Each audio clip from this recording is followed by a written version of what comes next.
Scroll staff share tweet email Reddit print share tweet email Reddit print U.S. Politics by Scroll staff published yesterday 11:16 a.m. AFP United States President Donald Trump on Friday said he wished people would sit up at attention for him as the people of North Korea do for their leader Kim Jong-un. In an impromptu interview with Fox News, Trump was asked if he'd invite Kim, who he recently met in Singapore, to the White House. "Hey, he's the head of a country," Trump said.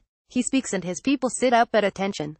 I want my people to do the same." Later, when asked by reporters what he meant, Trump claimed he had been joking. "I'm kidding. You don't understand sarcasm," the president said. The Kim dynasty has been accused by United Nations investigators and human rights groups of using political prison camps and employing starvation as a tool to ensure political loyalty. Kim Jong-un is also accused of ordering the assassination of his half-brother in February and the execution of his uncle in 2013. On Tuesday, Trump and Kim held a historic summit in Singapore, and Washington and Pyongyang stabilized diplomatic relations. The following day, Trump claimed that the dialogue had helped avert a potential nuclear catastrophe. Support our journalism by subscribing to Scroll here. We welcome your comments at letters@scroll.in. Donald Trump Kim Jong-un North Korea United States sponsored content by published June 12, 2018 3:27 a.m. Share tweet email Reddit print share tweet email Reddit print Vikas Dimri made a huge attempt last year to climb the Mount Everest. Fate had other plans. Thwarted by unfavorable weather at the last minute, he came so close and yet not close enough to say he was at the top. But that did not deter him. Vikas is back on the Everest Trail now, and this time he's sharing his experiences at every leg of the journey. The Everest journey began from the Lukla airport, known for its dicey landing conditions.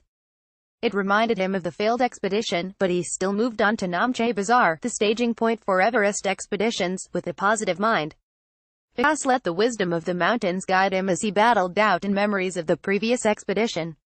In his words, the Everest taught him that, to conquer our personal Everest, we need to drop all our unnecessary baggage, be it physical or mental or even emotional. Vikas used a descent for ascent approach to acclimatize.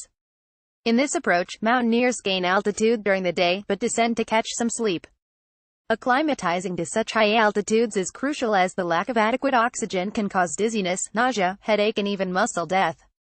As Vikas prepared to scale the riskiest part of the climb, the unstable and continuously melting Khumbu ice fall, he pondered over his journey so far.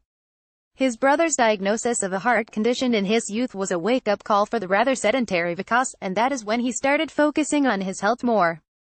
For the first time in his life, he began to appreciate the power of nutrition and experimented with different diets and supplements for their health benefits.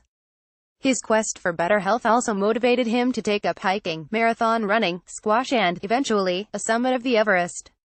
Back in the Himalayas, after a string of sleepless nights, Vikas and his team ascended to Camp 2, 6,500 meters, as planned, and then descended to base camp for the basic luxuries, hot shower, hot lunch and essential supplements. Back up at Camp 2, the weather played spoiler again as a jet stream, a fast-flowing, narrow air current moved right over the mountain. Wisdom from the mountains helped Vikas maintain perspective as they were required to descend 15 kilometers to Farish Valley.